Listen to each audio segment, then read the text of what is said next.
பொன்னேரி ரயில் நிலையம் அருகே தண்டவாளத்தில் சிக்னல் ஸ்பிரிங் போல்டு கழற்றப்பட்டதால் பரபரப்பு ஏற்பட்டிருக்கிறது. அண்மை செய்தியாக பார்க்கிறோம். தண்டவாளத்தில் உள்ள சிக்னலை மாற்றுவதற்கான கருவியின் போல்ட்டுகள் கழற்றப்பட்டது குறித்து தற்போது விசாரணை நடைபெற்று வருகிறது. இது தொடர்பான கூடுதல் விவரங்களை செய்தியாளர் எழிலிடம் கேட்கலாம். எழில், என்ன நடந்தது? விரிவான விவரம். விக்னேஷ், பொன்னேரி ரயில் நிலையம் அருகே கும்மிடிப்பூண்டியிலிருந்து சென்னை செல்லக்கூடிய அந்த ரயில் மார்க்கத்தில் அந்த சிக்னல் டிவைஸ் அவனுடைய 4 போல்டுகள் கழற்றப்பட்டிருக்கிறது. இது அதாவது சரியாக அதிகாலை 4:35 மணிக்கு இந்த சம்பவம் நடந்ததாக தெரிகிறது. இது குறித்து ரயில்வே அதிகாரிகளுக்கு தகவல் தெரிவிக்கப்பட்டதன் பேரில் அவர்கள் பார்த்து இது என்ன எதுக்காக இதை கழட்டினார்கள், யார் கழட்டினார்கள் என்பது குறித்தெல்லாம் விசாரணை நடத்தி வருகிறார்கள். அதாவது இந்த பொன்னேரி ரயில் நிலையத்தில் இது குறித்து புகார் அளிக்கப்பட்டிருக்கிறது.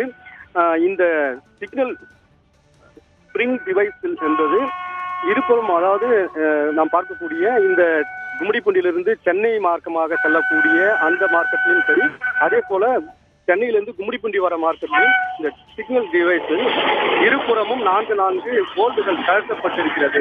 இதன் காரணமாக தற்போது பரபரப்பு ஏற்படுகிறது. ஏனென்றால் இது ரயில் போகும்போது சிக்னல் ரயில் நிலையத்தில் இருக்கக்கூடிய நிலைய அதிகாரி சிக்னல் வராது என்பது இவர்கள் சொல்லக்கூடிய ஒரு கருத்து. இது மட்டுமின்றி கடந்த 17ஆம் தேதி கும்மிடிப்பூண்டியிலிருந்து சென்னை செல்லக்கூடிய இந்த ரயில் மார்க்கத்தில் புலிக்குளம் என்ற பகுதியில் காலை 10:45 மணிக்கு இந்த மெயின்டெனன்ஸ் ஒர்க் நடந்து கொண்டிருக்கும் போது அதாவது 95 தண்டவாளத்தினுடைய 95 கிளிப்புகள் கழட்டப்பட்டிருக்கிறது.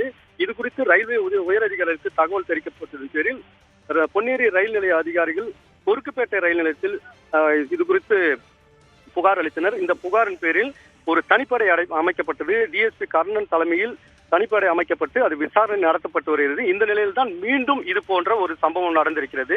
இது இருபுறமும் இந்த சிக்னல் டிவைஸில் இந்த போல்டுகள் கழட்டப்பட்டுள்ளதால் ரயிலை கவிழ்க்க சரியா அல்லது இந்த ரயில்வே ஊழியர்களுக்குள் ஏதாவது பிரச்சனை ஏற்பட்டதா, அதன் காரணமாக யாராவது இது போன்ற சதி செயலில் ஈடுபட்டாரா என்பது குறித்தெல்லாம் விசாரணை நடத்தியிருக்கிறார். இன்னும் சற்று நேரத்தில் ரயில்வே எஸ்பி ஈஸ்வரன் தற்போது ஆய்வு செய்ய வந்து கொண்டிருக்கிறார்.